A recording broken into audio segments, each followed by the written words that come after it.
Bonjour, je m'appelle Pamela, je suis orthophoniste impliquée au SAPA. Dans les vignettes précédentes, on a parlé des sujets de conversation pour avoir des moments de communication qui vont être agréables avec votre proche aphasique et de l'importance qu'il y ait un échange dans ces moments-là.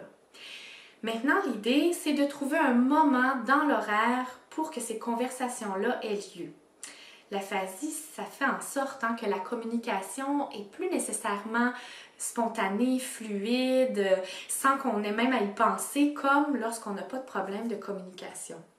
Donc, pour laisser de la place à la communication entre vous et votre proche aphasique, un bon truc, c'est de lui trouver un moment dans l'horaire de la journée. Pour certains, ça se peut que ce soit ça le plus grand défi.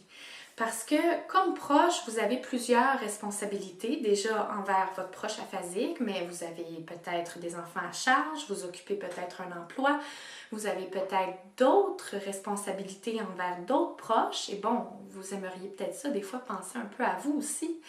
Fait que ça se peut qu'en ce moment, vous vous dites « Ah, film, pas une autre affaire qui se rajoute. » Bon, évidemment, vous seul êtes au cœur de votre quotidien avec votre proche aphasique et vous connaissez les priorités à remplir. Si vous avez accès à une orthophoniste pour discuter de votre routine puis voir comment est-ce que ça pourrait s'intégrer, ben vous avez vraiment le jackpot. Une chose qui est à retenir, c'est que ces moments-là n'ont pas nécessairement besoin d'être longs pour être agréables puis être satisfaisants. Vous pourriez décider à une certaine heure dans votre journée de vous retrouver pour prendre un café et d'avoir vos 10 minutes de conversation, 5 s'il le faut. Vous pourriez aussi décider de l'insérer à un moment du quotidien qui va avoir lieu de toute façon, comme le déjeuner avec un journal. Ça pourrait être aussi une sortie dans votre semaine. Vous pourriez décider, par exemple, qu'une fois par semaine, vous allez à la bibliothèque, regarder des revues, puis discuter ensemble sur les thèmes là, qui vous intéressent tous les deux.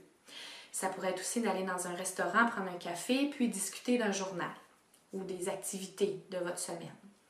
Il est possible aussi qu'il y ait d'autres proches dans votre entourage qui soient disponibles pour venir avoir une conversation avec la personne aphasique pendant que vous êtes requis ailleurs.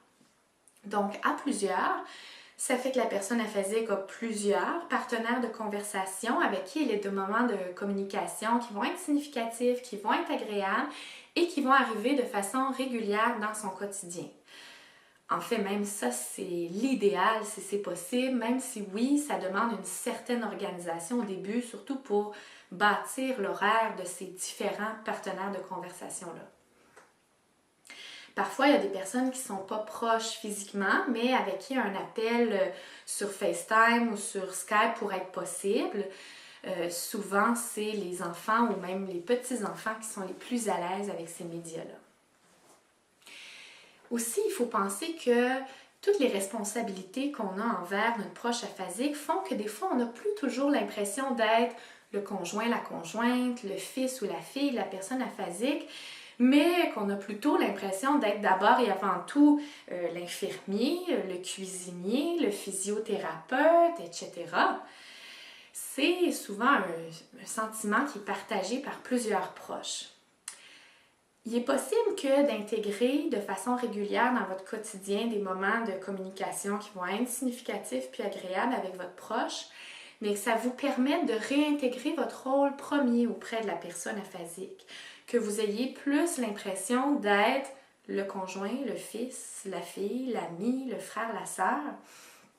Il est même possible que ça vous soutienne dans les autres rôles que vous avez à exercer si vous avez le sentiment que vous avez la place pour exercer votre rôle premier auprès de la personne. Donc, c'est tout pour cette vignette.